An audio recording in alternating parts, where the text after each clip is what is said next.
Look at you, man. Already working, man. Look at you. Putting it in. Hold up. I'm going to be with you in a second. Let me get some. It's all good. We live, man. The people get to see you working, man. Working hard already. You've probably been at it since 6 this morning. Absolutely. Man. I'm tagging everybody in on the show here. Boom. Absolutely, man. Man. Hey, bro, that podcast that I sent you this morning. Oh my God, it's your social proof, brother. The YouTube I sent you. Oh my gosh, you gotta listen to that. It's so powerful. But it's interesting, informative, and very powerful. So you definitely got to listen to it. Welcome everybody to the Tipping Point Morning Show. It's yours truly, Mr. Just Ask Joe, as well as my brother from another mother, Brother John Yah, Esoteric Concepts himself, family. It's good to be here.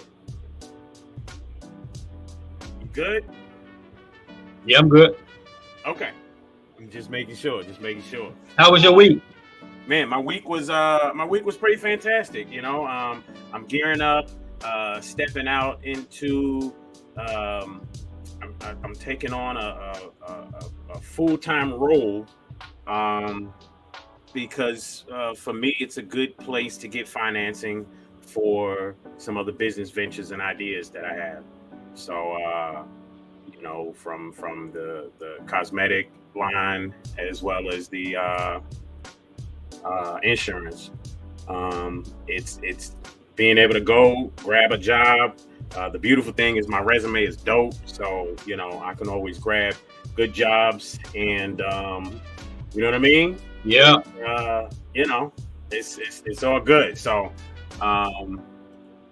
that's one thing that I'm doing. So I'm kind of gearing up for that. I start that next week, and it's gonna be fun because I get to be mobile. So I actually get to facilitate a couple businesses at the same time while I'm working this job. So it's pretty cool. Man, that's an awesome way to start a new year. Man, absolutely. And we got somebody coming up later in the show as well who is going to talk about a spiritual enlightenment journey that they want to take people on. Okay. And that's happening next Saturday. So we're going to have Brother Tadao come on and talk about that later in the show. But first and foremost, we got our other brother from another mother. All right.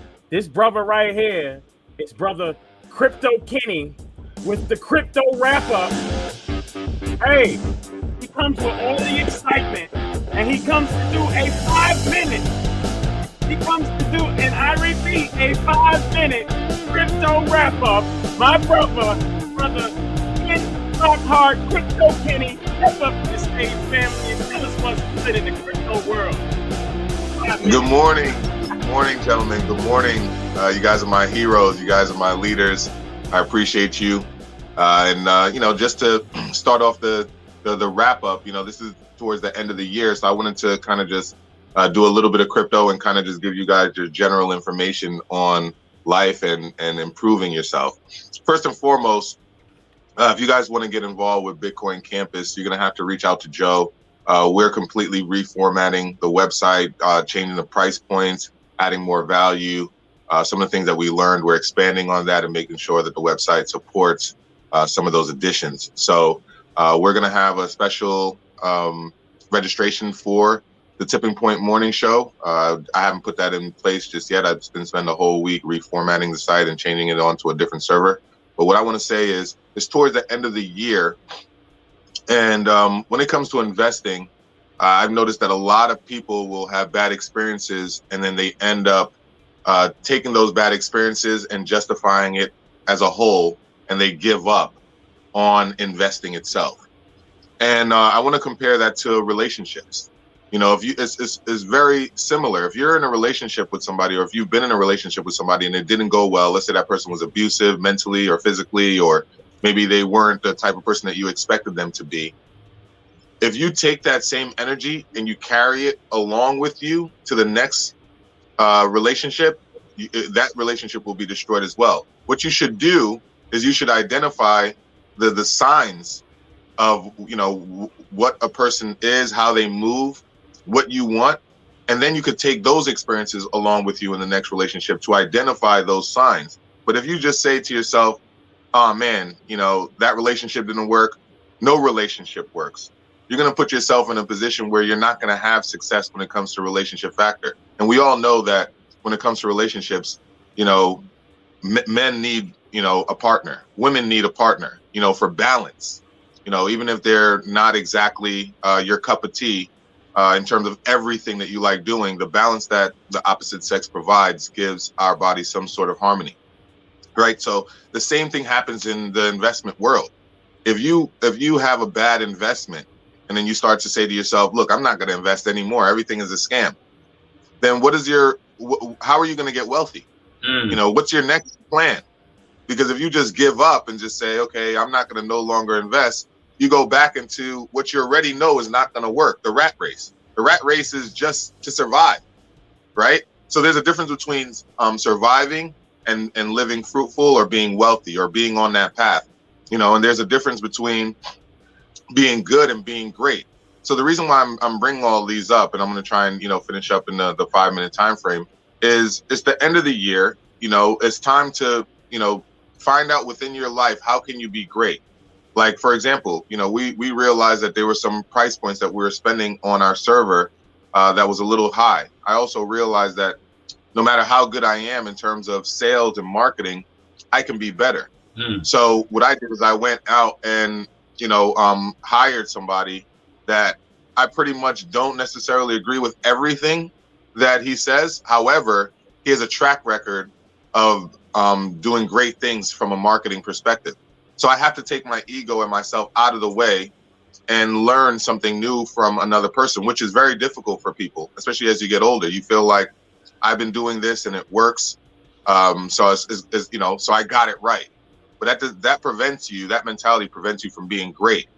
You know, if somebody else is has a track record of being better than you in a certain category, the best thing you could do, especially if you're looking up to them or you want to work with them as a mentor, is to kind of put yourself out of the equation and allow yourself to grow and learn new things.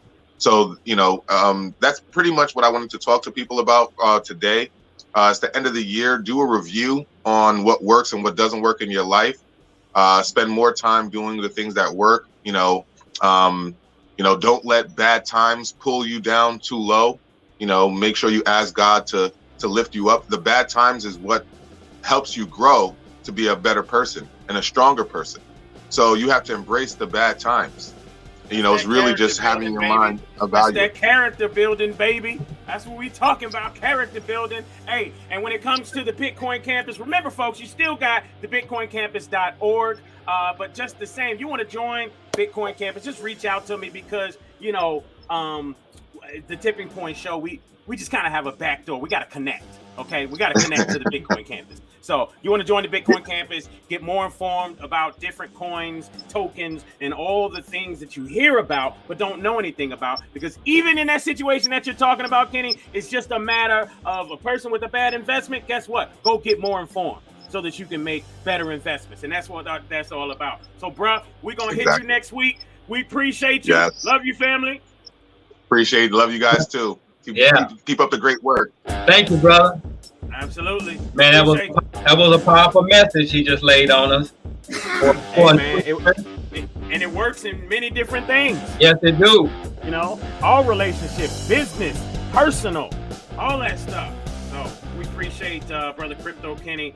Next up to the stage, folks, we got just a cool brother.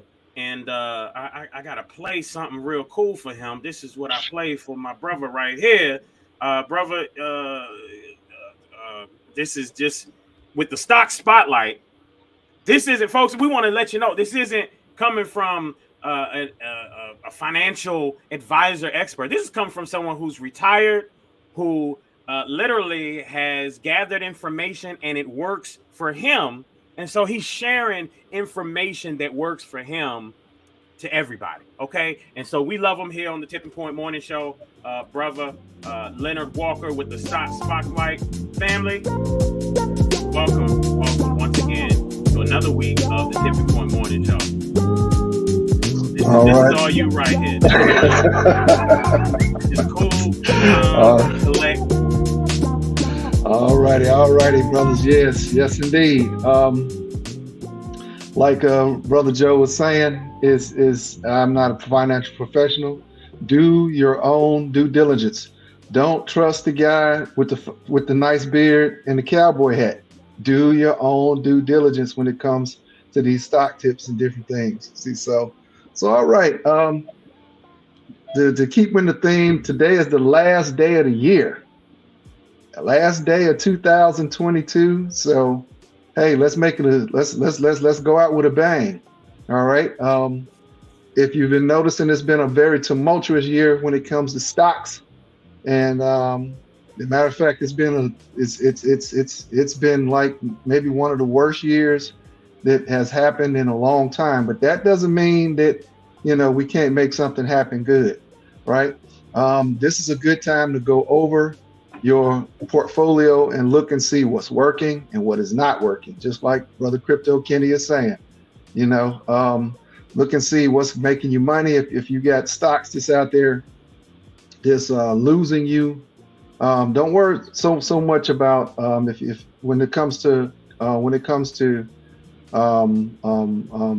man, I can't talk. when it comes to dividend investing, don't worry so much about the stock price itself, but worry about how much is it paying me in dividends. All right, is my dividend dropping? Okay, am I getting paid less and less and less in dividends, or are they just cutting the dividend out? Period. That's the stocks you want to kind of pay attention to. See, so like I said, with that said, going into the new year, all right, I got a stock tip for you.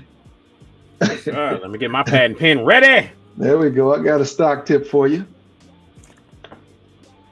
And this company, you ready? It's called Dow Incorporated. You guys have heard of Dow. I'm pretty sure you heard of Dow Chemical, Dow Corning, Dow Incorporated. Okay, that is DOW. Trading on the New York Stock Exchange. Price per share is $50.39. That's what it closed out yesterday at. It pays a yearly dividend of $2.80 with a quarterly dividend of 70 cents per quarter. It has a 5.56% dividend yield with a 52-week high of 71.86 and a 52-week low of 42.31. Just a little bit about this company for those that don't know. Basically, Dow Incorporated is a plastics or a chemical company that is on 4 continents in 31 countries, has over 30,000 employees. Okay. They have uses, and if you're talking about plastics our world is just about made of plastic now. So you've got plastic uses. Even the women. Hey, you know what? They do have health products in plastics as well. But yeah, like I said, it's from anything from beverage and food containers to buildings and road infrastructure. This company has a footprint within the plastic market as far as things that are made out of plastic. Even though this company is incorporated in 2018, that's when it incorporated, but it's been around for about 125 years. If you go to their website, www.dow.com, they are now celebrating their 125th year anniversary partnership. See, so it's got a 3-year dividend streak. It pays about 70 cents per quarter. So that's something worth looking at. Yeah. Going into the new year right quick, what I like to do is a lot of people like to make resolutions. I don't do resolutions. I do 3 attainable goals. 3 attainable goals. If you are not investing, make that one of your attainable goals. Invest. And Invest in the stock market, invest in real estate. There are real estate stocks that you can invest in that, matter of fact, I've listed many of them that are less than $50, some of them less than $20, right? So make that a goal. If you don't have that emergency fund, a savings fund, make that a goal. You know, say to yourself, this year I'm gonna save $1,000. If you've never saved before in your life, if you save $20 a week, listen to what I'm telling you. If you've never saved before in your life and you save $20 a week, at the end of this year, if you start tomorrow, at the end of the year, 2023, you will have $1,040 saved up. Hey, that's a challenge, $20 a week. So, and there we have it, my brothers. Let me piggyback on something you said about Dow. Now my company deals with Dow. It's one of the companies that I get a chemical called dipropylene glycol. Yes. And dipropylene glycol is a chemical that is used for many, specifically, like you said, plastic. It's also used in paint. And Right. so when you see crude oil prices go up, actually dipropylene glycol and a lot of these organic materials are made from crude oil as it's refined into a more different type of chemical. So I purchased specifically for my company in the incense making is a chemical called dipropylene glycol that is, like I said, it's also sold in paint. It's also made in incense. It's also made for producing plastic like propylene and plastic that you see on your bags and stuff like that. So, you know, it's very interesting because when crude oil goes up, for whatever reason, they try to make scarcity out of it. Everything else goes up that is connected to it. Right. That is outstanding right there. That's good information. I used to work for a company, a textile company. One of the films in your car, you know, you don't realize this, but the plastic film that holds your headliners together is actually made out of plastic. All right. It's so that glue that sticks it to that hard board is fabric and glue. That's actually made. We used to get rolls and rolls of Dow film, is what we used to call it. So Dow has been around and this has been over 20 years ago since I worked for a textile company. So Dow has been around for a while, and they have multiple uses. So it's something worth looking at. Yep. Appreciate that. Absolutely, man. I tell you what, it's always fantastic having you on, Brother Leonard, and just bringing us some good information. We appreciate you, and next week, same place, same time, man. Hope to see you soon. Hey, Happy New Year to everybody. Happy New Year to you, brother. Peace. Happy New Year, family. Peace. All right, folks. Moving right along. We have our sister from another Mr. Mrs. Heather Weatherspoon, a.k.a. Lady Brazilianaire. And guess what? She has her own music, too. So, sis, welcome to the stage once again with us. How you doing? Thank you. Good morning, Kings. How are you?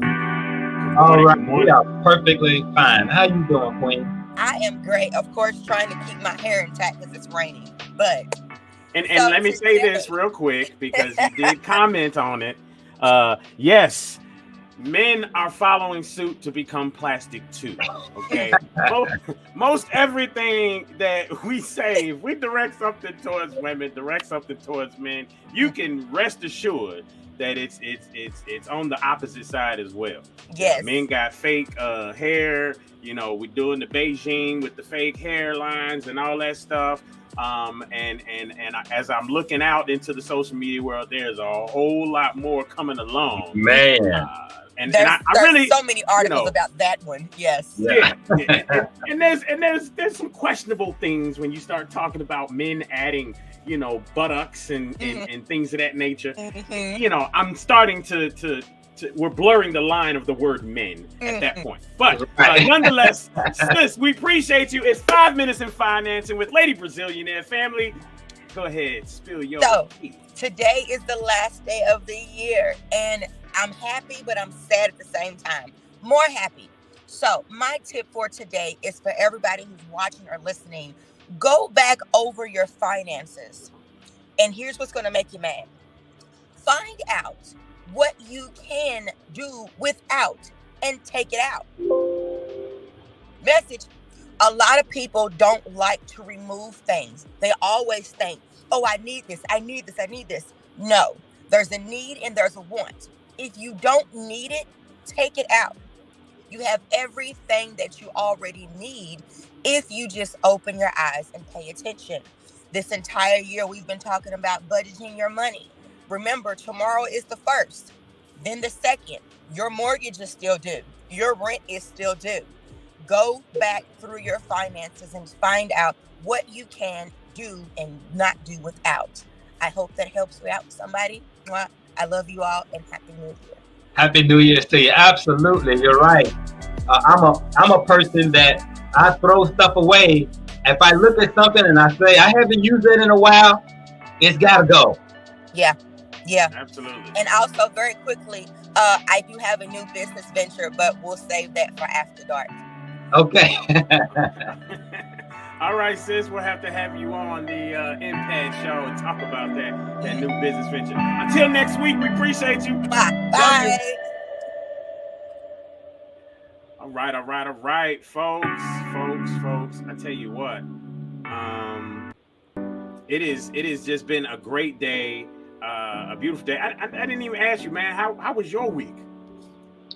Always challenging. My last week of the year is always about how can I improve myself the next year. I do this monthly. How can I improve myself next month? And I do it yearly. So I calculate what I've achieved and am I going forward? Because life is about progress. So of course, at the end of this year, I recalculate. I really look at everything that I did wrong, didn't do. And so at the end of the year is my focus of and for looking for reasons to spend money for tax reasons, you know. Yeah, so, but exactly. It's always about improvement. So it's been a challenging week for me because I am preparing for this next year. For the last maybe several weeks, I've been preparing for what's going to take place for my company, myself, and my family in this next year coming up. Yeah, man. You know, and for those of y'all that weren't listening, you know, when John starts talking about chemicals and stuff like that, John is a for real deal scientist, bro. Like, he has a laboratory. You know, he don't sit there and rub his hands together and stand there and look and say, you know, what am I going to create today? But he is a scientist, and he does have a for real lab that he goes in and creates new things that were not there before in this dimension, and that's very cool when you really look at it like that. But with that in mind, I wanted to bring forth a brother Tadao, who, you know, the Mushroom Man. A lot of y'all know him as that, and ultimately, you know, I know I order from him from time to time because he brings fresh, you know, vegetables and juices and things. And if you ever had one of his mushroom cakes, they're actually really good. So you definitely need to try one of those. But this brother has something going on that's coming up, and I wanted to kind of speak about it. So as he steps to the stage, Brother Tadao, welcome this week to the Tipping Point Morning Show. Family, how you doing? Great. Can you hear me? Can you hear me good? Yep. Yes, sir. Hey, brother, how you doing, man? Peace to you. Man, event that you did a while back, about 3 or 4 years ago, man, took me deeper on the path where I'm going at now, up on East Broadway. You remember that? Yes, I do. All righty. Wow. So That's right. You was in that room. Yeah, that's right. yeah, I had to step out and go get my mom. So, you know, we got to take care of the elders. They took care of us. That's right. So now, earlier y'all was talking about investments. What I'm doing is opening introduction to spiritual healing. So we got a sound bowl artist coming in, Nadi. She's at Soul Unalum Collective. Invest in ourselves. That's what we need to start doing. And I want to teach you how to do that through the herbs. You see these herbs right here? That's one of them. That the herbs play a key focus in your body as far as spiritual healing. So we got to go inside to heal the deeper inside of us. So January 7th from 10 to 2. We're going to have a little event for you. My phone number is 996-3673. You can call me for more details.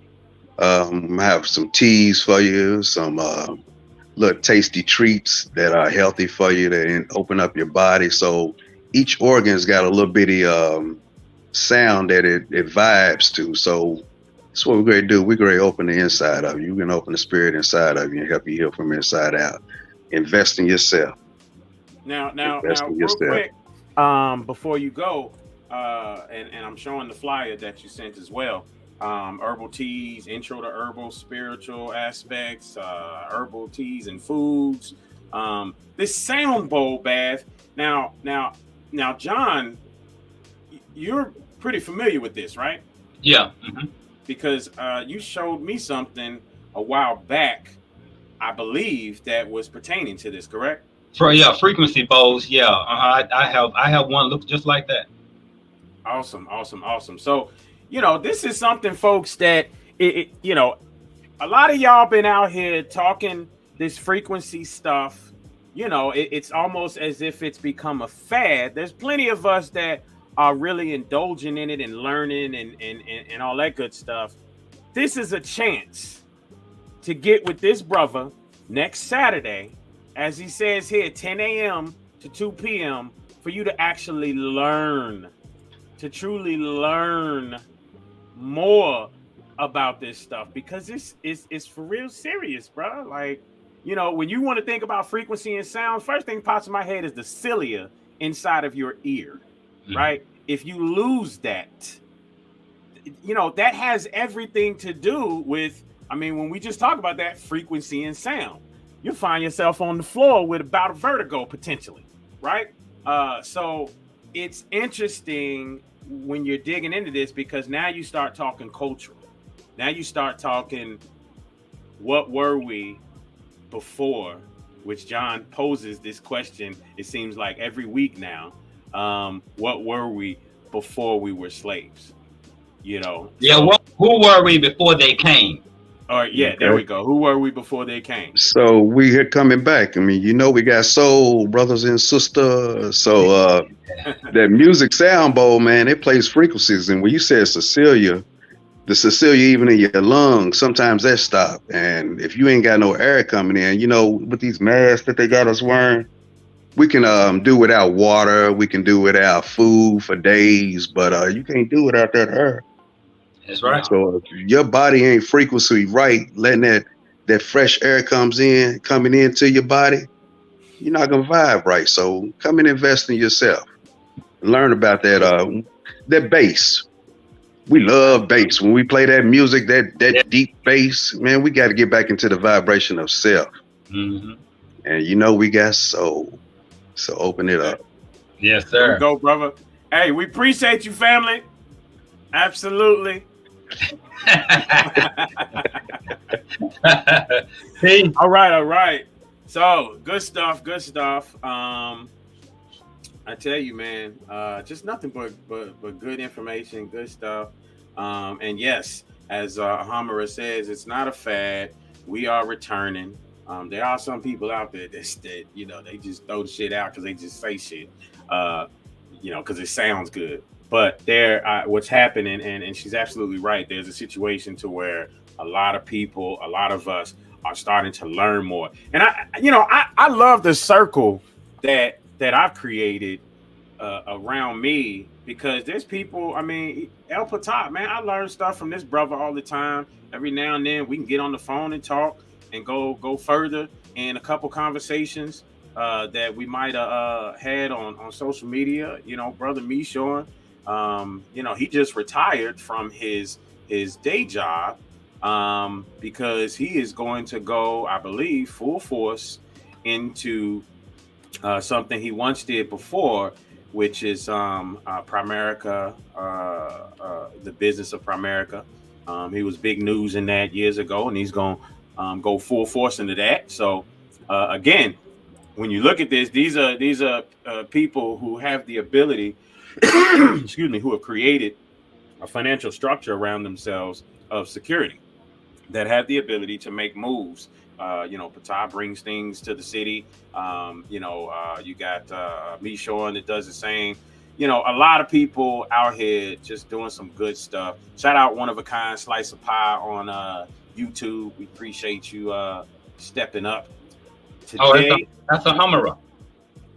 Oh, yes, it is. That's a yeah, it says it right there. Absolutely. I was getting confused because I was going back between a Hummer here and a Hummer there.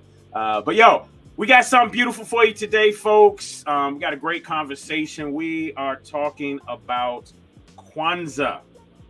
Okay, Kwanzaa, the what it once was, what it is now, what it will remain to be, and maybe even why some people decided that they don't really want to, focus on it as much anymore because we, the people, I don't know, we play too much. You know what I mean? We play too much. I put on the description, I said for many people, and I put VPOTUS, Vice President of the United States, husbands included, because I don't know if y'all saw that with the whole Kwanzaa video of what's her name? What is our vice president's name? Vice President? Kamala, yes, with Kamala Harris and her husband shouting out the whole Kwanzaa thing, and Kamala making it seem like this was her normal upbringing and this, that, and the other. And I'm just like, man, why you got to read from a teleprompter if it's your normal upbringing? This should be something that should be instilled within you that you can just spew out at will. Yet she's clearly reading a teleprompter sounding so robotic, and it's obvious that Kwanzaa is nothing that is really involved in their life. They just, it's all play, right? So we're going to have this conversation, and to the stage with us right now, we have the boss educator, Layla Hampton, and I gotta make sure that I bring her to the stage right. So, sis, from another mister, we welcome you to the Tipping Point Morning Show. How you doing? It's family. I am well, thank you. What's going on with you? You got the hair down. Look at you. You. I mean, you shining this morning, so I cannot not take note of that. Thank you. Like I was telling John, I'm in Madisonville. We're an hour behind. I had to set my alarm clock just so I can be on time. So thank you for inviting me again. Well, we appreciate alarm clock setting around here. So that's awesome. We definitely appreciate that. And it looks like you're in a real comfortable space in Madisonville. Absolutely. It's that virtual background. No, I was gonna give you the comfortable space. It's a nice couch, a nice piano. Transparent, no. But future goals, I'm setting my intentions. Y'all see that grand piano in the back? I'm gonna have one of those. I grew up playing the piano. My son actually takes piano lessons. Awesome. So yes, love music. Yeah. Wow, that's awesome. That's awesome. I got to do the same thing. I've been taking my saxophone out more because I grew up playing it, and it was funny because in my head, I when I first bought another one, I thought that I was just gonna pick it up and just start playing, because in my head I just remember playing by ear and all this stuff growing up in school, playing in church, stuff like that. And then the first time I went and pulled that thing out and blew on it, I was like, yeah, this is gonna take a little more practice. It's not the same as what's in my head to my fingers. So I'm definitely with you on that, trying to make sure that I get that going for the new year, especially. So you got some people looking out at you this morning saying, hey, peace, Layla, the boss educator Hampton. So, we wanted to bring this data boss. Data boss. Yes. I actually am a certified data analyst. I have a certification in data analytics. So that's data boss. Absolutely. And I apologize. I was just I was being ebonically correct, as I was being properly incorrect. Because as I just glazed over it, I said the boss educator, but it's data boss. Absolutely, that's what's up. So just out of curiosity, as we go into this conversation about the whole Kwanzaa thing, you used to have a school, especially, and I believe you used to speak on the values of Kwanzaa all the time. Like it was a daily Yes. thing. Yes. I have been celebrating Kwanzaa for a decade. Um, I started in my mid 30s. My son, he's 6, so he's been celebrating Kwanzaa since birth. And I'm very thankful for that because my son, he's being brought up um with this knowledge of self. So I have been celebrating Kwanzaa for a while. And before I begin, I just want to give a shout out to the people that came before me, um, and the African village. I hope he's listening now. Brother George Brown, he's an ancestor now. Brother Jimmy Woods, the Stajafo. James Marjorie. They were the first, it was actually one of the first Kwanzaa events that I attended in Louisville. I gotta give a shout out to Sister Lisa Bennett, Sister Taj Uthman, the original village. Yes, yes. Yes, they were the pioneers. So I have to give them their props. They taught me. Another shout out to Anissa, Sister Robin Harrington, and Ebony Cochran.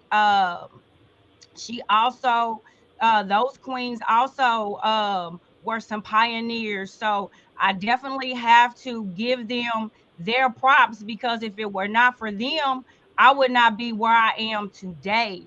So with that being said, about Kwanzaa, no, this is probably the first in many years that I have not had an event. Last year was my last event.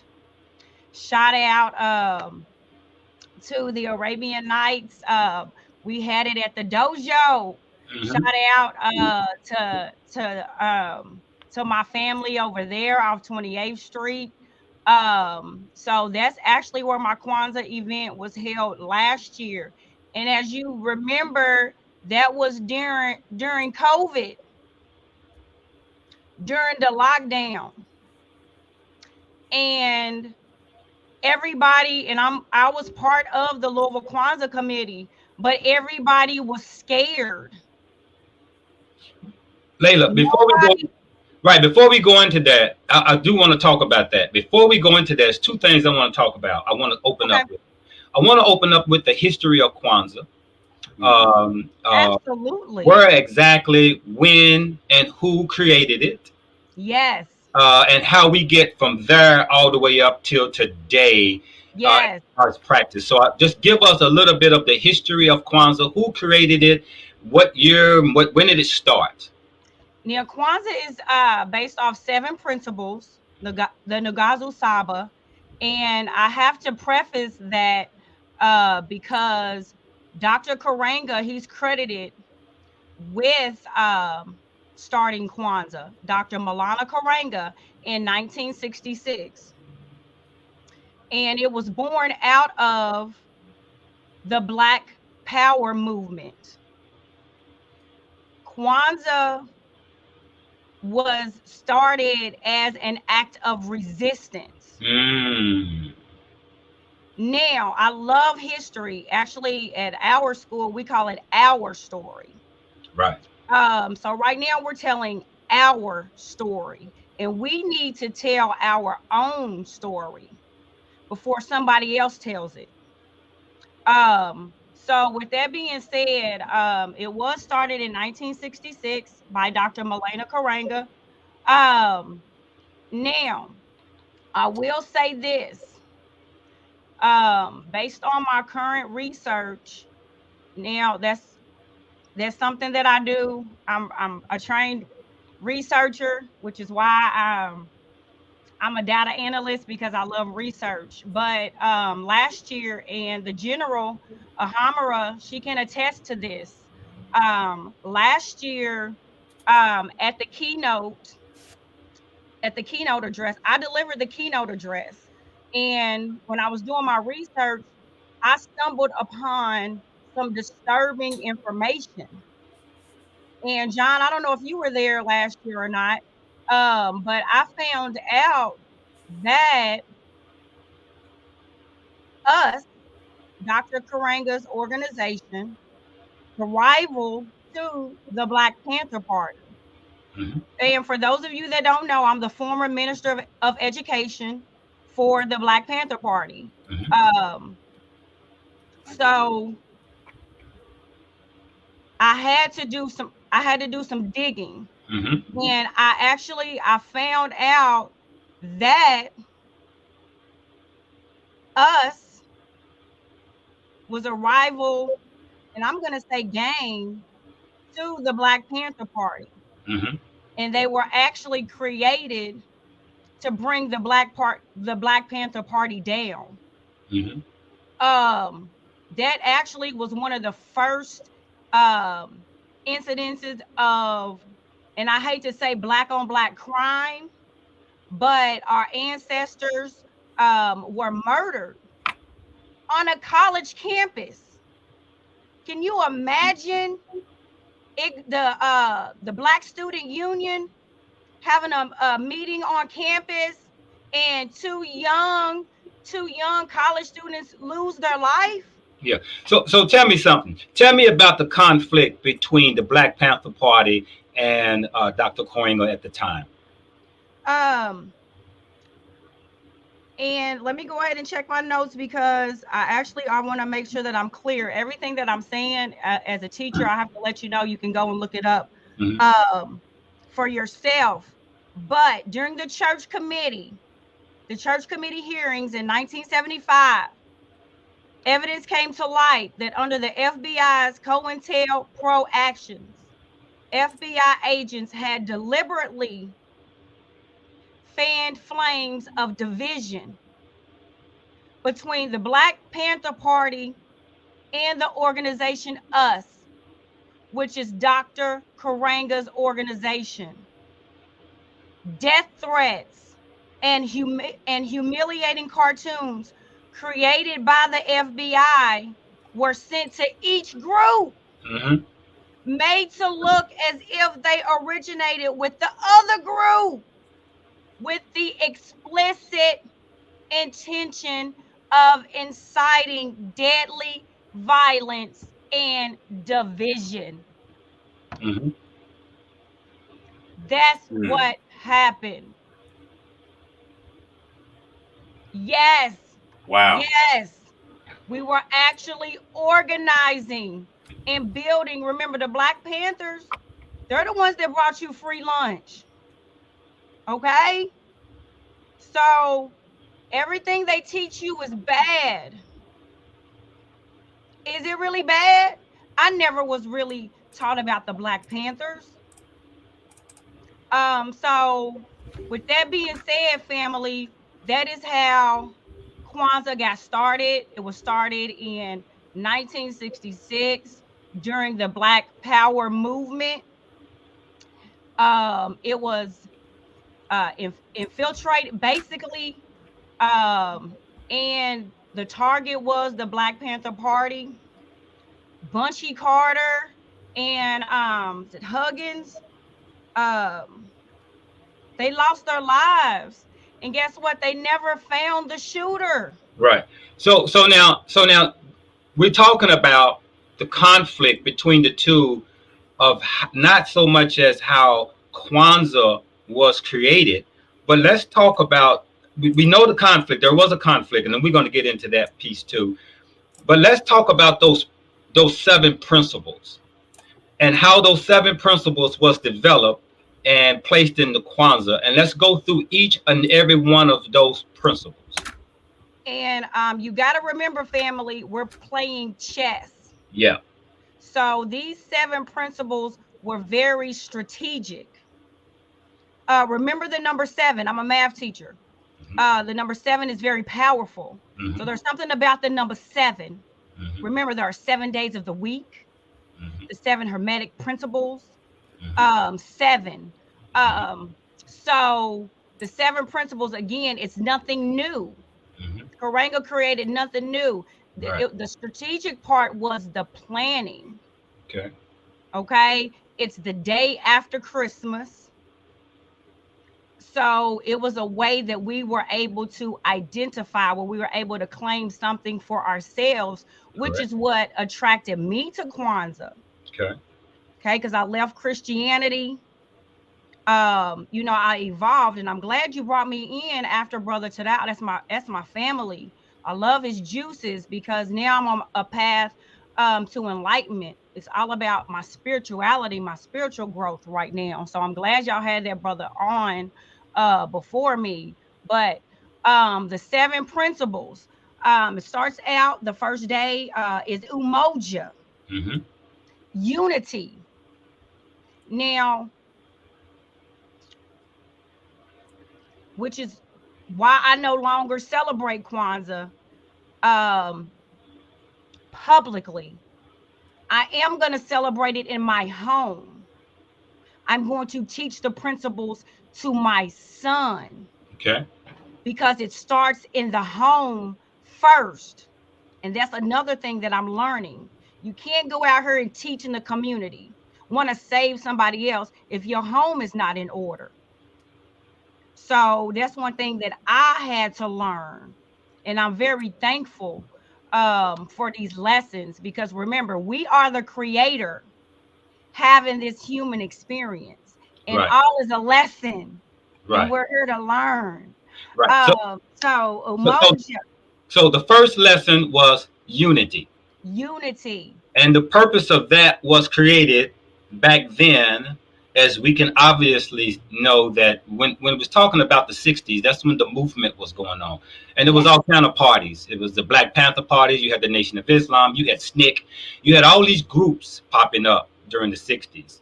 And so now we are going to talk about how these parties became conflicting with each other with infiltration from the FBI and the CIA.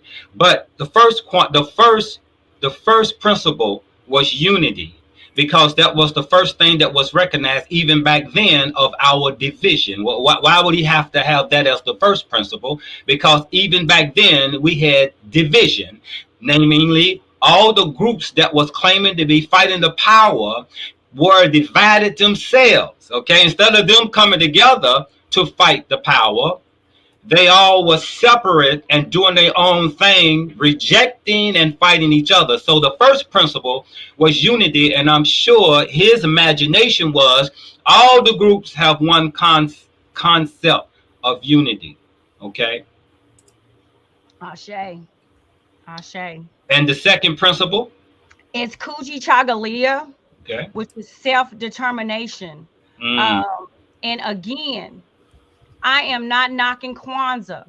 These are principles that have no beginning, no end. Our ancestors have always celebrated. And again, I wanted to say, you got to remember too, family, this is also taking place during the winter solstice. This is what this season is all about.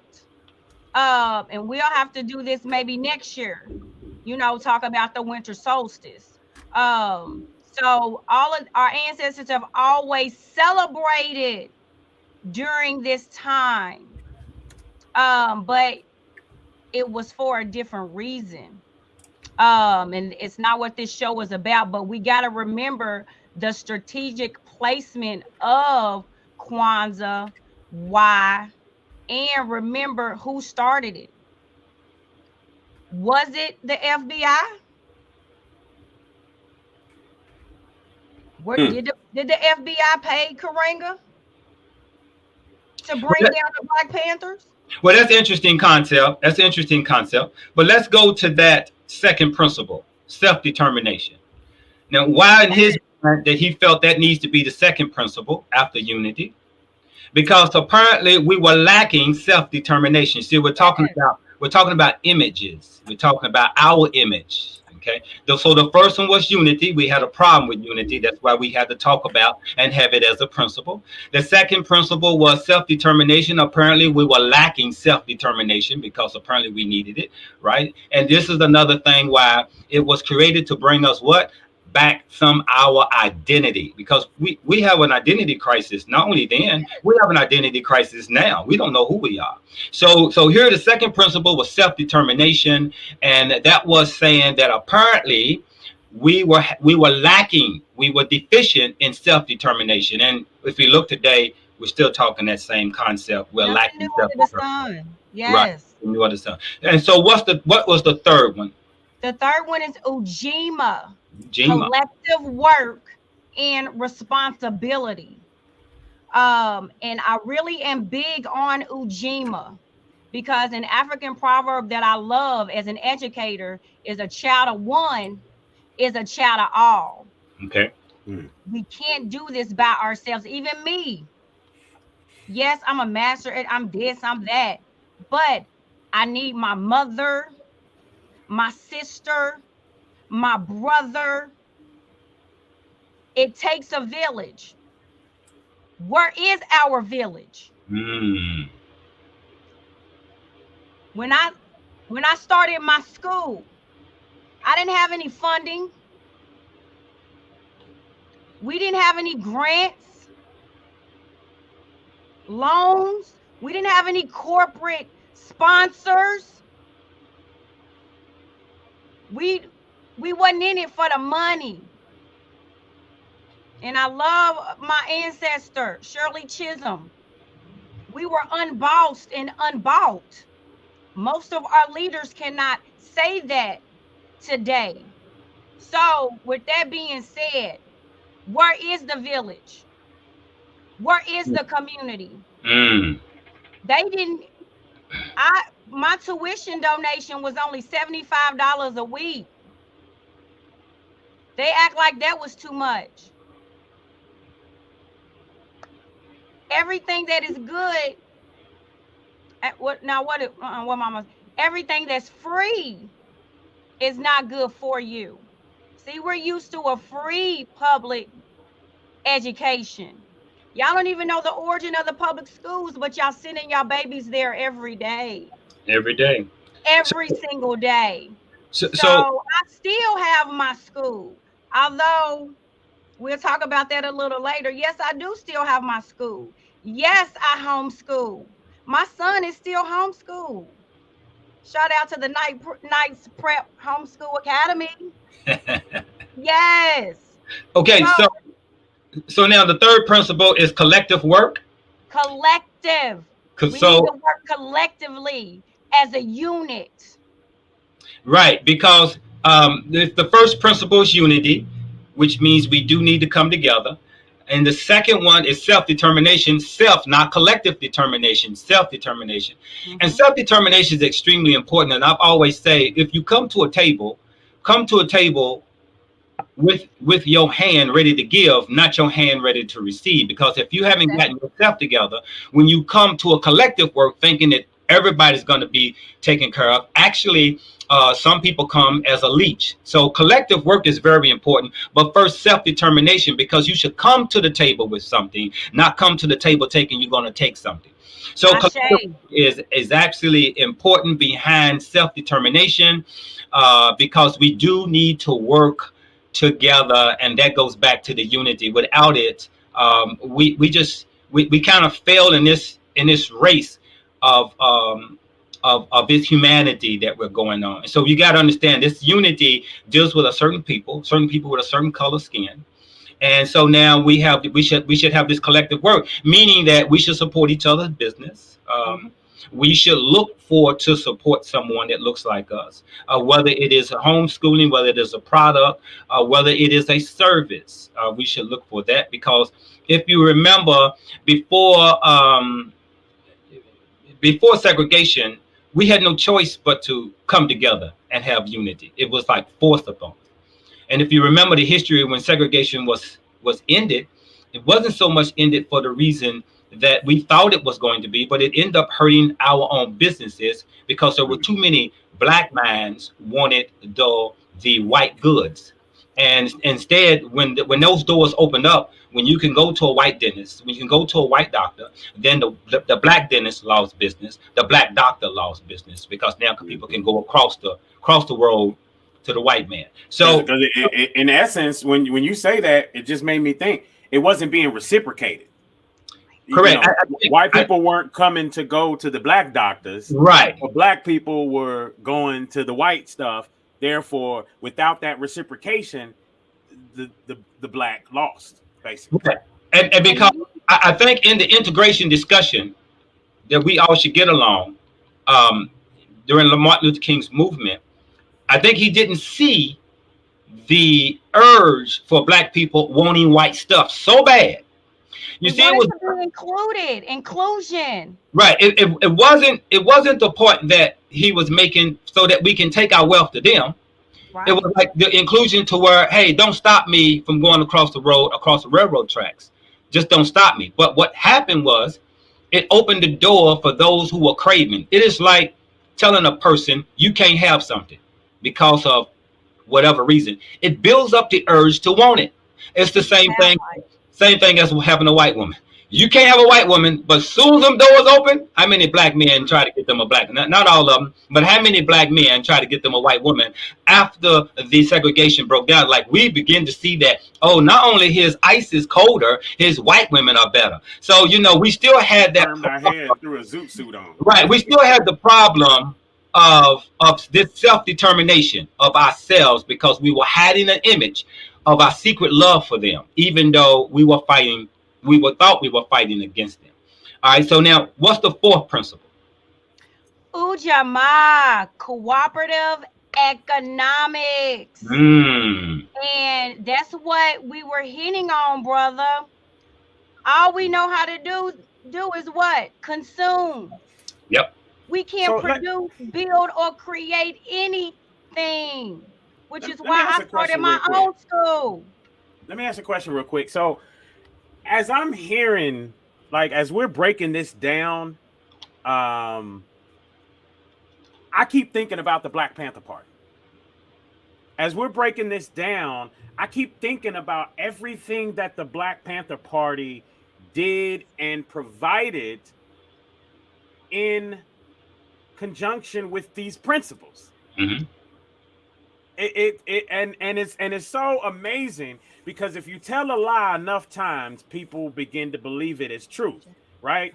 So America told the lie about the Black Panther Party so much that people believed that truth. So the classic thing of even what's happening today, when you look at Kyrie Irving and Kanye and everything, what you do is you make a person a villain.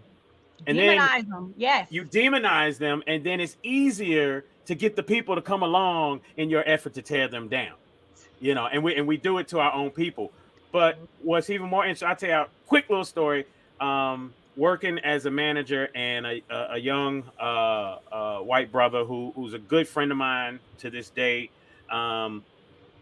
He said there were some brothers that came in, they bought some shoes. This was at Johnson and Murphy. They came in, they brought some shoes. These are high-end shoes. So they brought some tuxedo shoes, a few $100s a piece, right? Two brothers. But they had berets on their head, right? One of them, they're local. One of them sells black soaps and all type of stuff, right? But when they left, this young brother came to me because I have always deemed myself to be a person that can connect with everybody from across all railroad tracks, right? And I'm an open book enough to where I say, hey, you can come to me and talk to me. So he came to me and he said, Joe, I thought that when you saw people with berets on their head, that meant they were racist. That was his literal thinking and understanding of a person with a beret on their head. Obviously, he's never seen the French police. But with that in mind, it's amazing how America can demonize something so much so to where in this day and age, a person could literally think that simply because that's just what they were shown and taught, as opposed to what is reality. So let's get back to this principle number 4. I didn't want to go off on a tangent too much. That's all right. All right, Cooperative so economics. yes, cooperative economics. Okay, so now we're talking now to cooperate. I think in that collective work is working together collectively. But when we was talking about buying from each other, looking for each other, that is actually that's the fifth principle. To build and maintain our own stores, shops, and businesses, and to profit from them together. And I can see, looking back, hindsight is 2020. Mm-hmm. Everybody wants to be the boss, but nobody wants to really put in their work. Mm. And what I've learned is ego. So we got to get our egos in check. Because at the end of the day, it's enough money out here for everybody. It's all about abundance. All you got to do is tap in. You don't have to go out here and put down your brothers and sisters just to make yourself look better.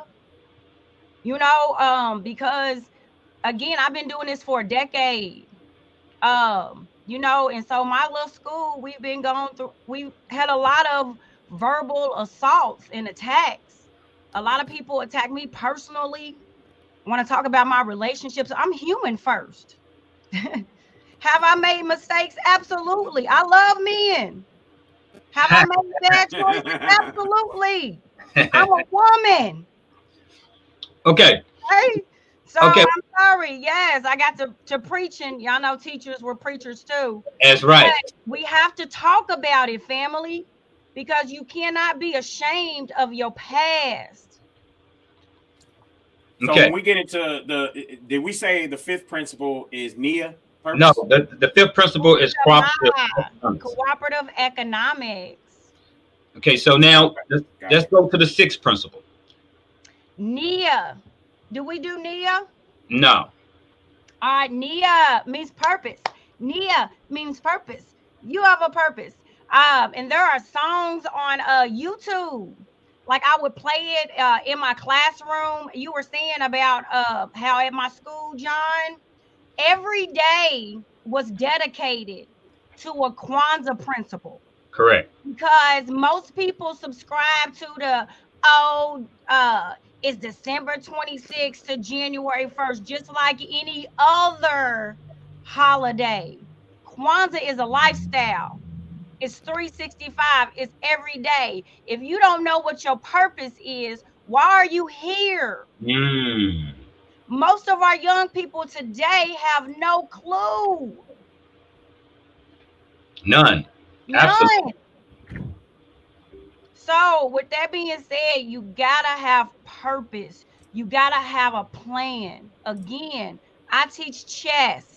You gotta think ahead. Most grandmasters are at least 10 to 12 chess moves ahead. We're behind. I just read a study. Unfinished math learning because of COVID. Our babies were already behind. That's right. They sure was. So in COVID, our babies are especially behind in math and reading. Come on, parents. NIA. Your children have a purpose. They're depending on you. Teach them. If you need some help, I got you. I still tutor. I'm getting ready to start a Saturday Academy. Family, those of you that are listening, y'all remember Dr. Blaine Hudson? Ashe. Remember his Saturday Academy? I'm not from Louisville, but I went to U of L and I remember him and I admired him. Let's keep him alive. That's Kwanzaa 365. That's NIA, which was yesterday. And so today it's Kaumba. Okay. Creativity, which is the name which is actually the original name of my homeschool academy, the Kaumba Youth Liberation Academy. Yes. So we got Kaumba creativity, right? Which John, I believe you practice that principle every single day of your life. Yes. And then we now, how many of your babies are being creative? Right. Did we talk about Imani programmed before? They're not being taught to think outside that box. What did you say? What did you say, Joe, about Imani? So did we speak on Imani? That's the last one. That's tomorrow. Okay, got you. Faith. Got you. Okay, got you. So when we look at this, I mean, honestly, I see all 7 principles in the Black Panther movement, and it just really makes me think even harder about what was taken from us, or what has been taken from us as a people over these years. But I think what happens to a lot of us is we dwell in that. We dwell in the past of what was versus looking ahead and showcasing or stepping into opportunities. And these principles still dictate opportunity in your life. Absolutely. So do the last one, Imani. Imani. Yes. Which is faith, and I already have it pulled up, I think, to read it. Imani, which is to believe with all our heart in our people, our parents, our teachers, our leaders, and the righteousness and victory of our struggle. It's powerful. Okay, this is very interesting. So when you mention those principles and you lay those principles out, and now these principles are not new, and nor were they new then. Actually, Dr. Karingo had put together a formula that was already here. He just put it together in 7 days. Even with the 7 candles, that's not new. Even with Swahili, that's not new. Even using Swahili. So what he did was something that's very unique and put it in 7 days. But actually, these principles was practiced way before then. Even there was African principles practiced in many nations of their culture. In fact, every clan or every group, or every native, they had all of these principles. If you look at these principles, just simple. Hell, some even animals have these principles of collectiveness, working together, respecting each other, and lastly, having faith and belief that everything you're doing is working in the purpose, right? I think it was just that why it was needed to us is the very important issue here that we were lacking. Now, whether or not do we want to engage into alleged conversations dealing with whether Karinga was an informant, whether he was an FBI agent. Hey, it was many people inside the Black Panther Party that was FBI agents. We can go on and on talking about that, but we're looking at the principles and how we can take those principles instead of spoiling the fact that taking that one piece and then we put a blanket statement over it and then we destroy all the 7 principles, right? So even if we try to taint the doctor with he was part of a conspiracy against the Black Panther Party, what we're doing to ourselves is diminishing our own lack, right? And so now we don't want to even accept the principles because it came from a man who we believe. But here's something that's very important about those principles, and you said something that I think even in myself. Now, I've been practicing Kwanzaa for years, going back to, I believe, the 80s when I was first introduced to it and started taking my daughter to it. It was through Musa and Kente International, Lisa Utma, her husband at the time. So, we've been, and let's give a shout out to Angela Brown, who's been keeping Kwanzaa also alive for years that I have been always supporting. And so we have these principles, and these principles are not accepted amongst everyone openly, but they accept it individually. I mean, everyone would say, yep, I follow that. Yes, I believe in it. Yes. And so we take this 7 day and we put it in a area where he placed it in an area of Christmas, because we were so Christianized as a people in Christianity that he wanted to try to do something to replace it. It was no different than what the Nation of Islam did when they first started the group back in the 30s and the 40s. They had their quote unquote Ramadan during the week of Christmas, right? To where they was only fasting during that week. It wasn't a whole month and circling the whole calendar. Because why? The problem here was that they were trying to combat the strong images that was already portrayed on television and books, that we were nothing and that we wouldn't amount to anything, and that we needed certain principles, and those principles was placed during this time of Christmas, because during this time we lost a lot of our individuality. We lose our individuality every year when we go into celebrating someone else's demeanor or someone else's principles, like Christmas or whatever the case may be. Unaware that Christmas is set up for monetary money reasons, not for something because of some belief in Jesus or whatever the case may be. But I think it's very important that we understand those principles and know how to extract those principles and place it into our personal lives. I can see every one of these principles I practice on a personal level. Right? So you have to see yourself in that way, opposed to looking at the fine line. Because here's the thing: if somehow somebody was to place it in his head to put these principles together, I don't see how any of these principles are against us as a people, right?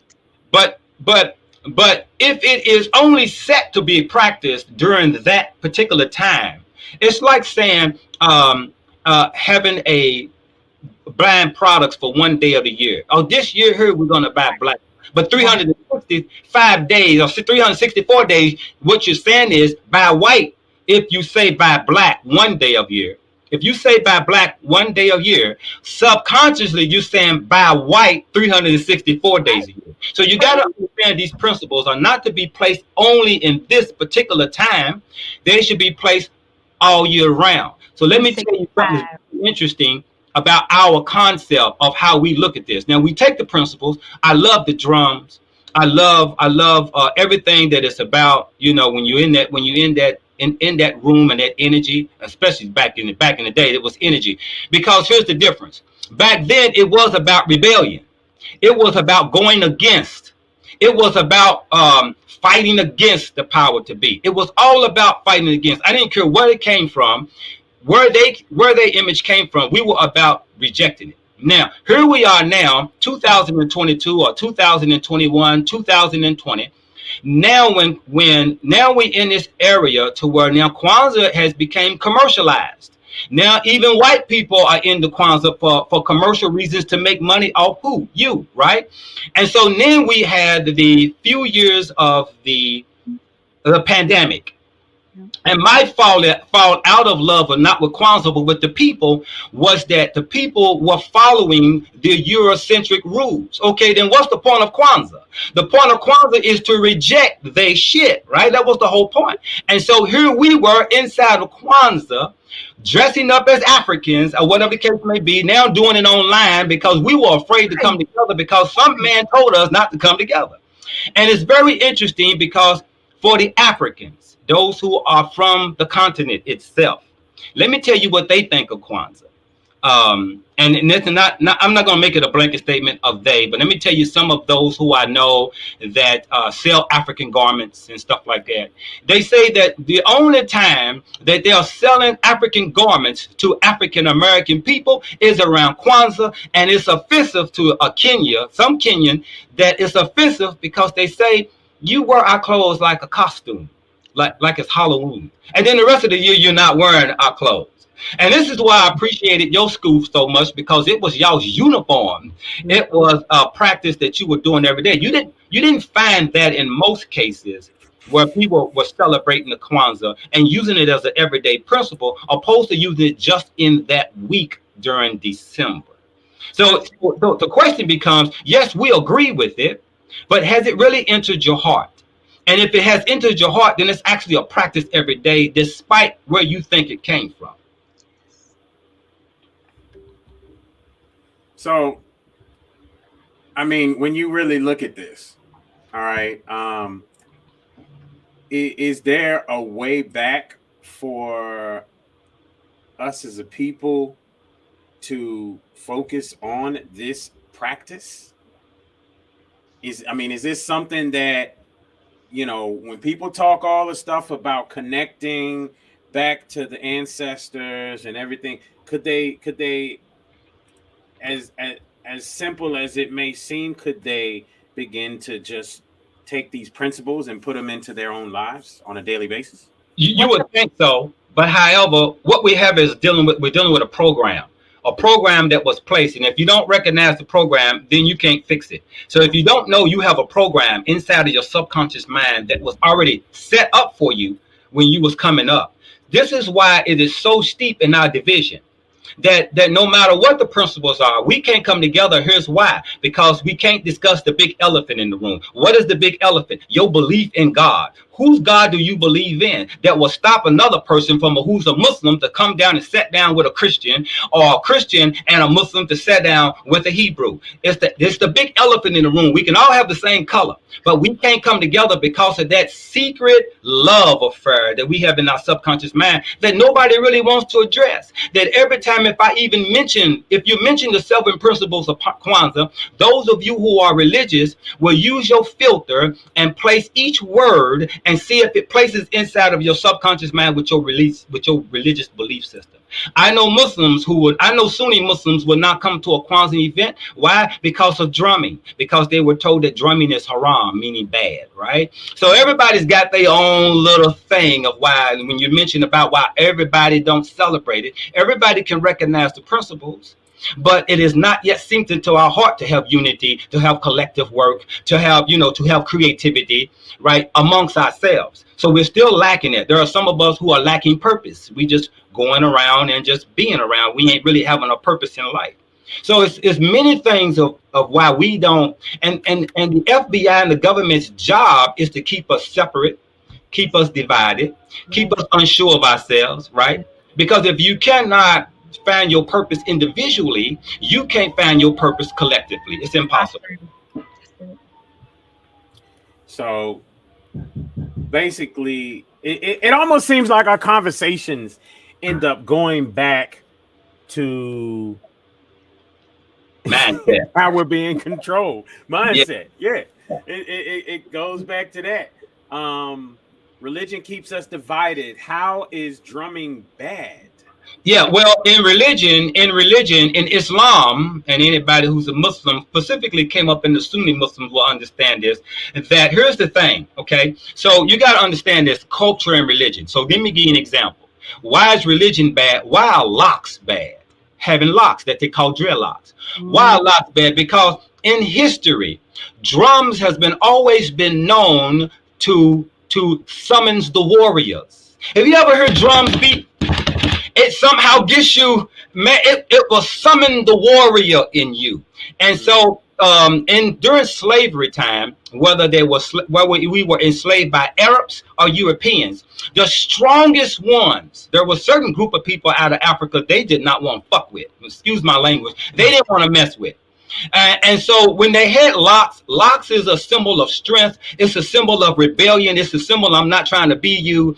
Drumming is the same way. Drumming comes from us. That's why you see in their music. White people have to learn how to drum. Drumming is a cultural communication that has always been used in continents of Africa to summon warriors. And so, yes, in Islam, they want you melted down. If you're going to be black in Islam, you got to cut your locks. You can't have locks or it's haram. And you got to be in even Nation of Islam, you can't have locks.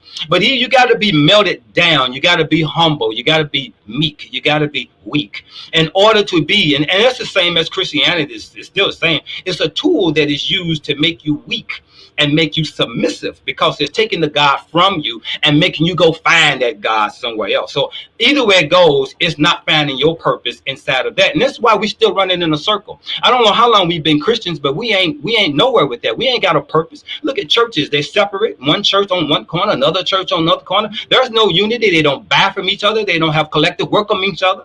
It's the same with the Muslim community. You got Salafi Muslims, Sunni Muslims, Shiite Muslims. You got Nation of Islam. They don't work together. Nobody works together. Look at all these sororities and fraternities. They don't work together. It's all about separation. It's all about I'm over here, you over there, you stay over there, and I'm over here. I'm better than you. The reason that you chose any faith that you have is because you believe that's the better faith of them all. So that means that now you thinking you what? You here, right? So those are divisions, and that's what keeps us separate, because no one wants to discuss the big elephant in the room. They don't want to discuss that. It's a big old religious elephant. Absolutely. Religion versus Kwanzaa. And I remember back in the day, I lost 2 students because of that. Absolutely. Yeah. Said I celebrate Christmas. I don't celebrate Kwanzaa, so I had to educate them. Kwanzaa is not a religious holiday. And if you look at the word denomination, if you look it up, the etymology, it means to divide, division. Think about a fraction. You know, I'm a math teacher. Denominator. The math operation for a fraction is division. So at the end of the day, Kwanzaa creates division. Kwanzaa Christmas. Kwanzaa versus this. I celebrate, you don't. So at the end of the day, the solution is to get yourself in order, to get your house in order. Like Brother Tadao said, it's all about our soul and about our spirituality. At the end of the day, that's what we need to be focused on, growing our souls. Man. So to go from here, all right. So we're talking.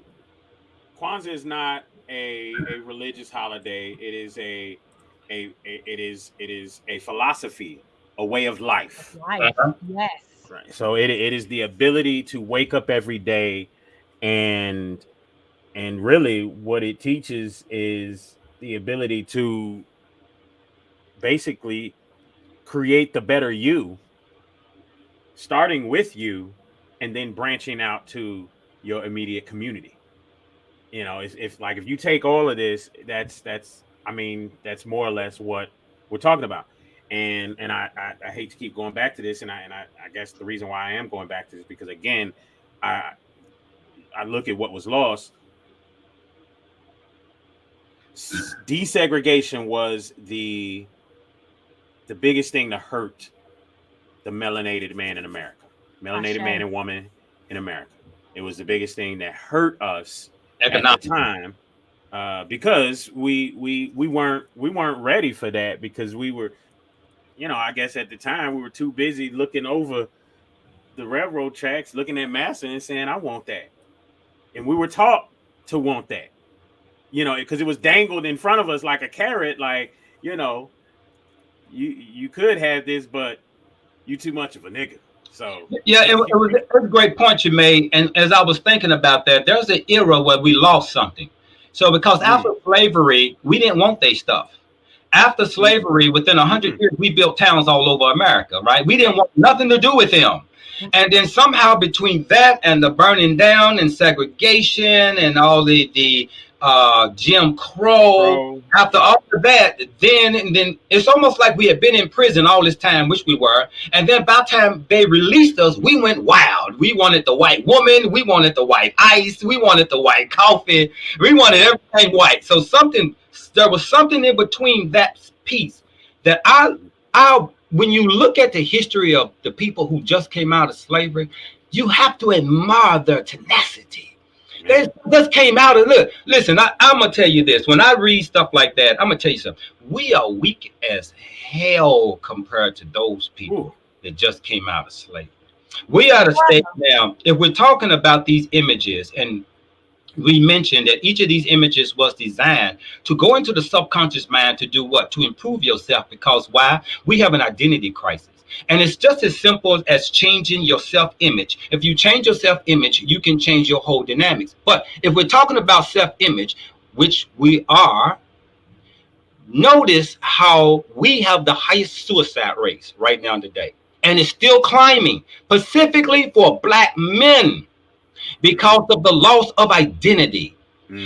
That piece about who we think we are and who we're trying to compare ourselves to is depth. It hurts us when we try to compare ourselves to white people. Say, well, you know, they had 400 years head start. We're comparing ourselves. And as long as we are comparing ourselves, we ain't going to get nowhere because we don't recognize our individuality. This is why they continue to pump slave movies in your face. Subconsciously, you are subservient and you are learning how to be subservient through their images that they're placing. This is why I mentioned change your image of yourself, not allow the image of you to be placed in you by these movies, these slave movies. Will Smith just got a new one out, right? They continue to pump these slave movies, and you would think if we were getting angry and upset and creating unity based on the slave movie, they would stop making the slave movie.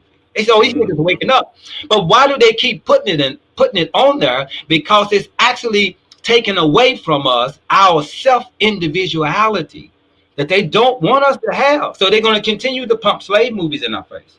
And the thing about it, go ahead, Queen. As above, so below, right? We're at war. Remember, and what do they do first? They kill the men. They cut the head off. Yes. So that's what happened. You asked what happened. You know, we lost the war. Our students at my school know we were never slaves. We were enslaved. Our ancestors lost the war. And so what do the winners do? What do the conquerors do? They strip you of everything.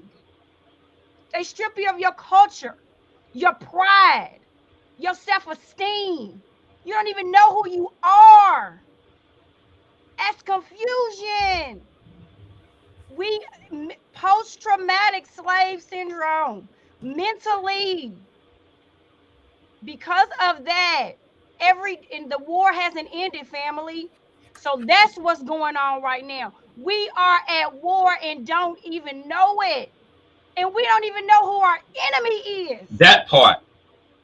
And I feel like, you know, like when you say we lost, our ancestors lost the war. Yes. What happened was people didn't realize there were still battles to be fought, right? So we may have lost the war, but there were still battles to be fought, and it didn't mean just give up. And I think that's what happens. Right. I mean, honestly, you know, to put myself in those shoes, when you know, you've released, like John says, you released everybody from prison, right? And then we go out and we make something of ourselves. We create some great things. But at the same time, let's just say this. You release grown men, they go out and they create and they build communities and begin to provide for their family.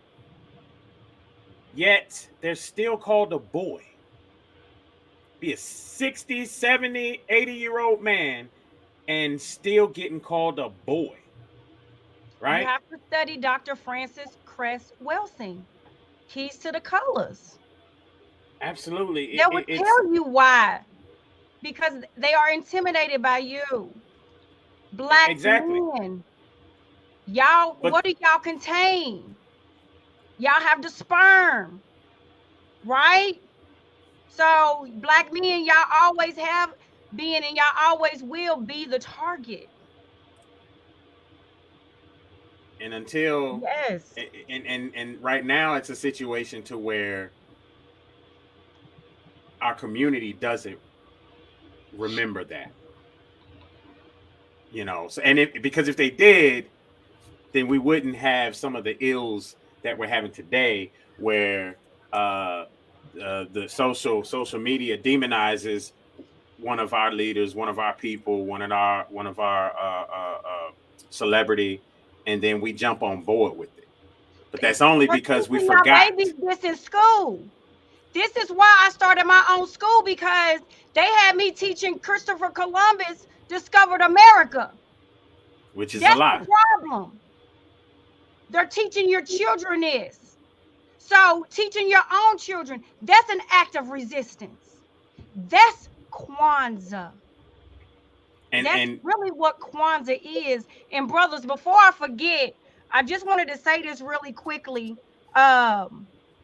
because there are 2 more Kwanzaa events. And and let's go ahead, you know, for our listeners, if you do want to partake in the Kaumba festivities today, it's going down at Roots 101 at 1 p.m. Which, with that being said, I had an event, a Kwanzaa chess bowl at Roots 101 in 2020. Actually, it's 2019, 2020. And I was ridiculed. I was laughed at. You know why? Because more quote unquote, and I'm saying quote unquote, white children were there. They won the trophies. No black children showed up to play chess. But anyway, with that being said, look, I digress. So today is going down at Roots. Yeah, they'll tell you. I had a Kwanzaa bowl. I can count on one hand the number of people that came. Is there? We got 2 events here in Louisville, right? Yeah. Yep. And tomorrow, Amani Sunday, which is Faith at Roots, tomorrow at 6 p.m. Yes. So I wanted to let everybody know about those events. Right. Where's the day events at? It's at Roots. Roots today also. At Roots today and tomorrow. I'm looking at the Kwanzaa flyer, and if y'all, I love the flyer. I don't know who did the flyer, but Prince is on the flyer. Can I share my screen on this, y'all? Because I have a copy of the flyer, but Prince is actually in the picture with Elder Shaheed, the master drummer. Yeah, and look at all the sponsors. Look at all the sponsors on the do you have a present button on your side? You got it on your homepage? I'm looking at the bottom or the settings. You got it on the homepage. Just pull off a homepage. You got it on your homepage? You got the where it says present. Yeah, click that button. Right. Okay, share screen. There we go. Share screen. Let me pull it up.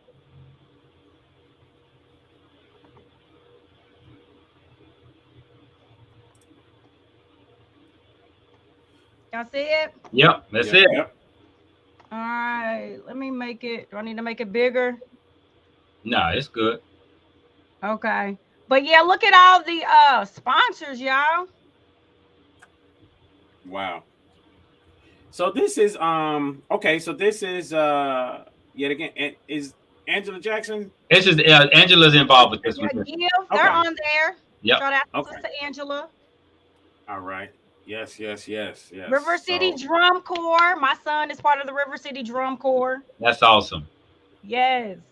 So, you know, real quick, I'm just hitting on a couple points. It's interesting when you talked about the drums earlier, John, because, you know, one thing I noticed is when certain people start to hear certain music, they get this energy about themselves. Mm-hmm. It's like everybody, all of a sudden with music, everybody thinks they the hardest person out there. Like with a lot of hip hop, rap music. Well, even churches didn't allow drumming back in the day. That's just lately. Back in the day, you couldn't have drums and music the way you're playing today in church. It's a different ball game. Yeah. Our music was an awakening. They didn't allow us to have drums here during slavery. There were certain things that we weren't allowed to do because it was bringing back who we were. Because you know, when I heard the word ancestors, I heard the word DNA. I don't hear ancestors in the ground. When I hear that concept, I heard that it's me, not something in the ground. So it's in my bones. My DNA tells where I came from. So then my ancestors are in my bones. This is why you can activate certain things in memory that you weren't here when it happened, because it's in your bones. Your ancestors in your bones, right? And so when you eat right and you get plenty of sun, you allow yourself to meditate, be quiet, specifically get off the programming. You got to stop the programming. The number one thing that they have learned today, if you notice, pay attention to social media and the programming. Notice how we just talked about, had a thing about Elon Musk firing so many people that found out that they were CIA and FBI agents that's working in social media. Facebook, they're full of people working in social media that are agents, right? And they are pumping programs, totally programs. And so I say that if you're not going to turn that television off, if you're not going to start monitoring social media, you stuck, and your children is going to be stuck. And there is no getting ahead. There is no changing. So when we talk about this, why we can't come together, ask yourself this: why won't we turn off the television? Not why we won't come together. Because the reason we won't come together is that television. We still carrying on to several belief systems, whether it is their religion, whether it is their eating habits, and what we're watching on television. If we're not going to change those things, if we're not going to change that self-image, we'll be talking about this shit next year, and it'll be same stuff next year, and we'll be in the same condition. Nowhere. Brother, also, I read this, and it's deep. Principles. It comes from the Latin noun principia. Told you, I'm sorry, I like to study. But principles means what? First, foremost, leading, most necessary, that which matters most, right? Principles come first. But our society does not put principles first. It puts trivialities. What are trivialities? Like you said, social media, things that are what? Worthless, mediocrity, petty. It puts trivialities first. And we are no longer a society that even cares about principles or first things. So I agree with you, brother. Absolutely. I want to read something real quick as we exit our way out here shortly. This is from the Us organization page, and it's the philosophy. The philosophy of which we speak is Kaweda, which is an ongoing synthesis of the best of African thought and practice in constant exchange with the world. One of its central tenets is that culture is the fundamental source of a people's identity, purpose, and direction. And I love that statement right there, because Queen Azizi Muhammad, she came on Truth Be Told show one time, and she said that women kind of set the standard in any culture. And if you don't believe me, then go back to what we were talking about earlier about all the fake plastic stuff. And like we said, the women went to the fake plastic stuff, and now the men are going to it. Men typically tend to follow women, right? Again, culture. Thus, Kaweda is, in fact, a continuous dialogue with African culture, asking questions and seeking answers to central and enduring concepts of the African and human community. At the heart of this project is the continuing quest to define and become the best of what it means to be both African and human in the fullest sense. This involves an ongoing search for models of excellence and paradigms of possibilities in every area of human life, but especially in the 7 core areas of culture, history, spirituality, and ethics: social organizing, political organization, economic organization, creative art, which includes art, music, literature, dance, etc., and ethos.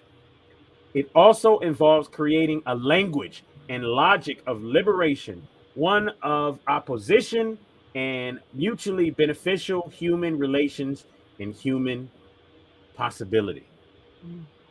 And to think that we play with that. Right. We play with Kwanzaa, yet this is a way of life. And I cannot see anything within this that is in opposition to a good quality life.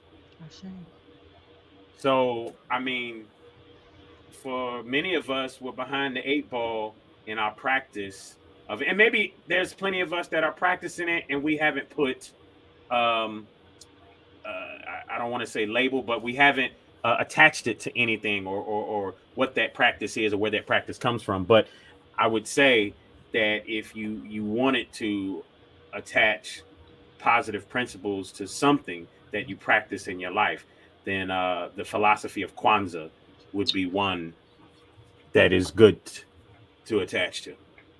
Yeah, well, again, we're all holding certain things that we don't sometimes want to address, because pointing the finger itself is the hardest thing to do.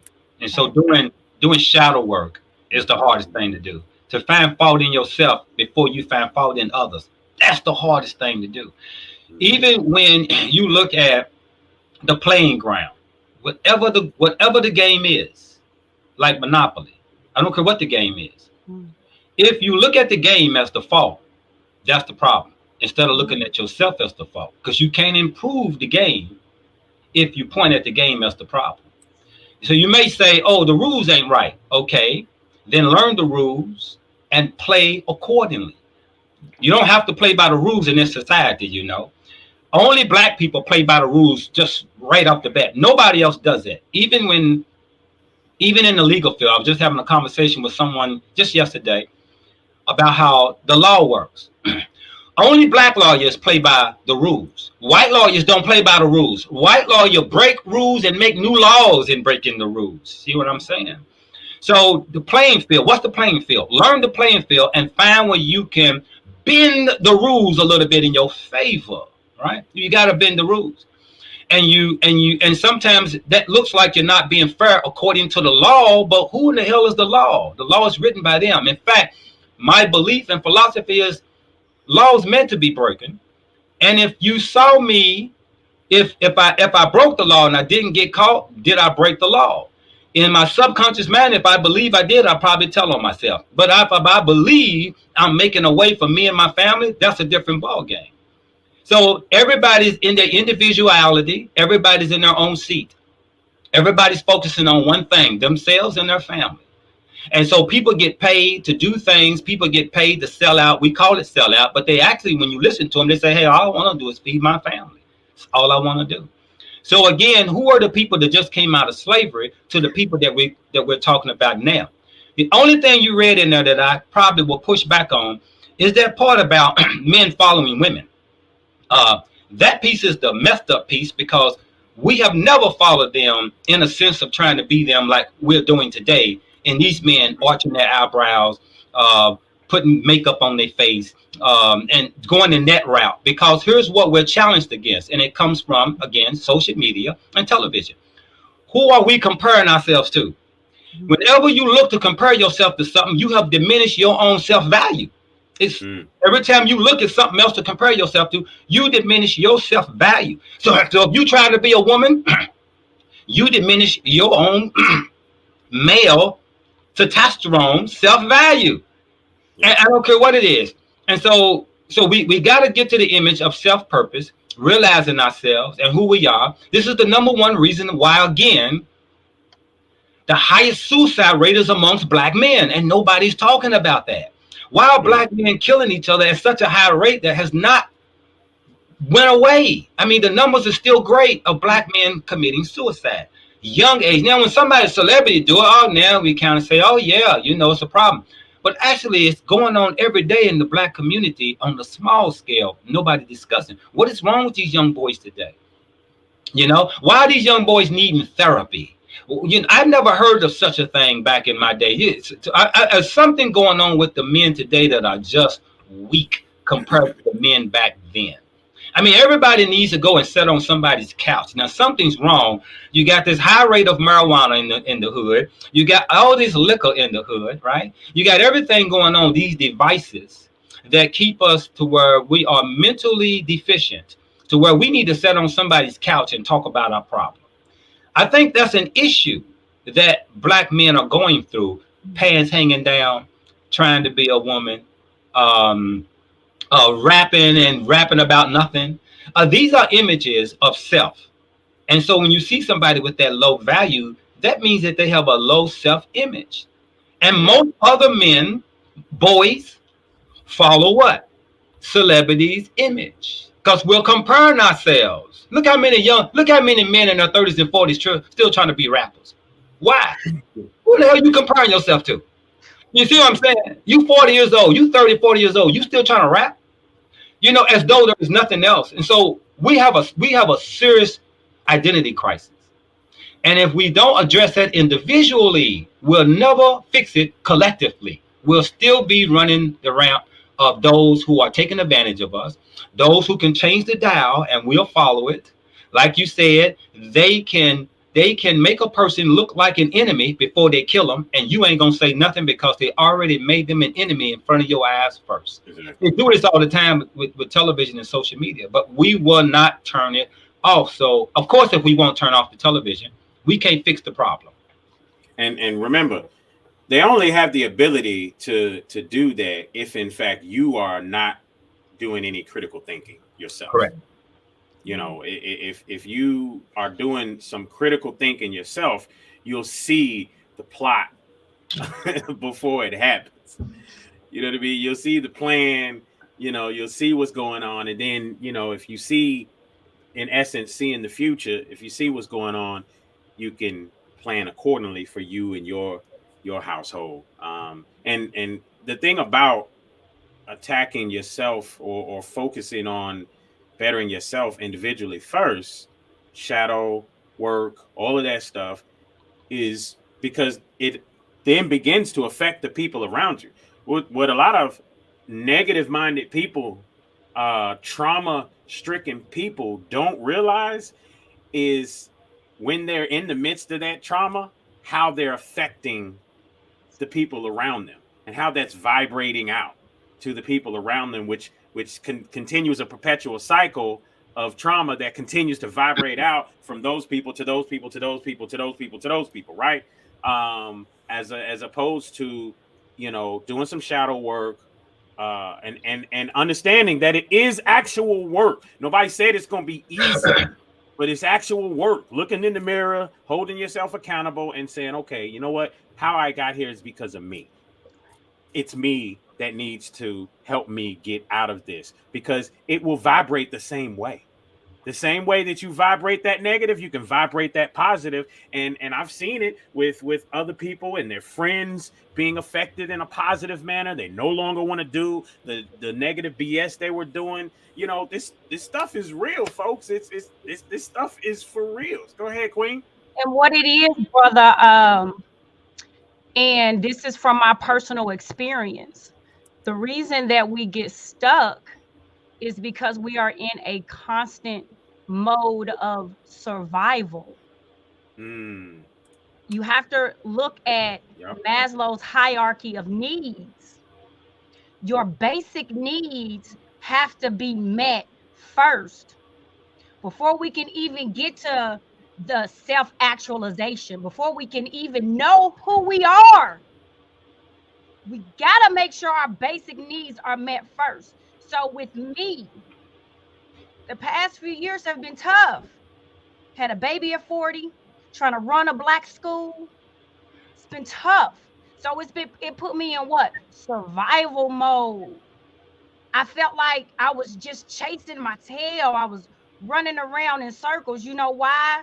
Because I was trying to feed my baby. When you are in survival mode, family, that's the only thing that you can think about.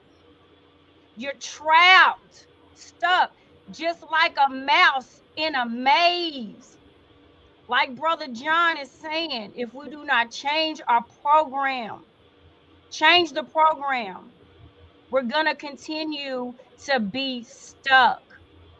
And like Brother Elder Astajafo, what he taught me, Layla, you have to let history be your guide. So what did the Black Panther Party do? After all of this went down, what did they do? They what? Focused less on community involvement, and they went within and focused more on self-defense. So what I'm doing, family, is I took this time to go within to find out, number one, my purpose. Who am I? When I needed a community, when I needed my village, who was there? It got to where I couldn't even pay my rent. My people didn't show me love. What were they? Ujamaa, cooperative economics. There's no reason I shouldn't have been able to pay my bills when I'm giving to the community. I'm basically giving away my curriculum, my skill set for free. So what did I do? I retreated. I play chess. And I tell my students, you don't lose, you learn. So I didn't lose. What did I do? I retreated. I fell back. I looked within and I said, you know what? I love teaching. It's my passion. I'm not going to give that up. But what I am going to do is I'm going to play chess with them. I love math. And let me give a shout out to my girl, Christian Williams, with Play Cousins, Mazizi Homeschool Co-op. I was their math teacher. And she asked me to come and teach for them online. I was like, I don't want to do that, sis. And that's when I met your granddaughter, John. She was my student when I taught at Mazizi. So shout out to the Mazizi Homeschool Co-op. They still doing their thing. But I realized I love teaching math to our babies. What's the future? Math and science careers. All of our babies are playing video games. But how many of your babies have created their own video games? How many of your children know how to code? How many of your babies know animation? Come on now. That's what I want to know. So what I did was I used my skill set, my love of math, and AMP. Shout out to AMP. Dave Christopher, they paid for my certification. I'm a certified data analyst, okay? It's one of the hottest careers. So I had to focus on my individual self, because when it comes down to it, nobody is coming to save you. Because I was part of that quote unquote conscious community. And now to me, it's no different than religion. It's no different than Christianity, because it's full of a lot of hypocrites. That behind the scenes, they're not righteous. So I had to learn the hard way. I got to focus on myself, my individuality. I got to grow my soul. It's all about your spirituality. And so now I still have my homeschool academy. So if you need me, I still tutor. I write curriculums. But right now I'm focusing on STEM, which is the future. I teach math at Nativity Academy, family. I teach our babies algebra. So I'm doing that full time now, and I love it. And I'm so thankful for this transformation and for this growth, because like I teach my students, you don't lose, you learn. You learn. We appreciate you, Layla. Definitely always glad to have you on. You always bring some fire.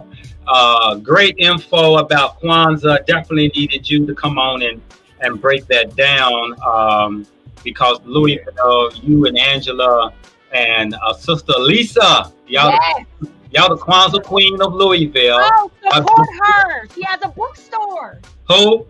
Lisa has a bookstore. Oh, okay. Yes, Gayaname. I'm sorry, Lisa, I don't know the address, but selling books, man. So I just love it. I don't know her address. Maybe we should put that in the comments. But please support the sister. And I call her one of my elders. And she will call and she will check me too. And that's what elders do. Yeah. So I love Sister Lisa. We got to give her flowers. Lisa Bennett. Lisa Oakman. Lisa Bennett, yes. Lisa Bennett, yeah, that's her name. Yeah, her real Bennett name. Oakman. Let's see, Gaia Name Bookstore. Yes. And let's see if I can get it in here real quick. Former Kente International owner. But yeah, we'll drop that in the comments here in a moment. Y'all will see that in the comments. But today has been a very enlightening conversation. These type of talks, you know, from our culture to economics. Like those conversations need to happen all the time, and I feel like that's a lot of what we try to do here on the Tipping Point Morning Show. So, you know, with that being said, no, we didn't. This is my new brand. Baddies do math. Baddies. That's Baddies what's up. do math. And as you can see, I don't have any lashes. I don't have those eyebrows. I don't do all of that. But I'm a baddie. Baddies do math. I heard that. Listen, I got you. Cool. Listen, we definitely had a great show. A lot of information. And what's most important is that self-purpose. And I think that regardless of what we have been through as a people, the ability to change your thinking and change your life is still available, right? And people may not believe it, but actually you can still live a prosperous, free movement life through all of this that you think is going on right now. And that is possible, but it's only possible if you change your self-image. You have to change your self-image. If where you are, you don't like, you want better, you have to change your image. That'll change your road. That'll change people coming around you. That'll change energy in your space. If you change your image, you may lose some friends or people who you thought you were friends, but you will gain new people into your life with that image change. And it's most important in this new year coming in, look at yourself, look at your flaws and be real with yourself, and look at your diet. Pay close attention to what you need to be eating, what you need to stop eating this year, what you need to stop doing that's a vice. You need to come into this new year excited about the change and go into it creative to where you can create and have a better, prosperous life, whether it is a product, a service, or whatever that you offer. But be it, change it, and make it happen this year, 2023. Happy New Year's to you. Absolutely. Happy New Year's, everybody. You know, I can say this, you know, Thanksgiving is, I'm thankful all year round, you know, all year round. And one of the most thankful things that I have is, you know, outside of, you know, the obvious of kids and family, the relationships that I have, because I have some great people in my circle, people that I can reach out to for different things, from Queen Sis right here to Brother Yah. You know, Brother Yah is nothing short of a blessing in my life. Yeah. Absolutely. So it's interesting how the world connects, because we talk all the time about the different people who have come into our circle just because of our relationship here on this show. You know, the people that we've met, you know, other business ventures that we get a chance to look at that the average person doesn't get called to the table about. It's a plethora of things. And I look out on social media and I see some of the connections of other people that have been made because of even this show and other podcasts that we have going on. So, you know, shout out to everybody for just, you know, the support. Shout out to everybody for just always tuning in. You know, next year we want to do some things to be even bigger, better, greater, simply for the effort of bringing you more. And with what John was saying about mindset, you know, because he is a mentor of mine, so to speak, then, you know, not just a brother, good guy and co-host and friend, but a mentor, then understanding this thing about mindset,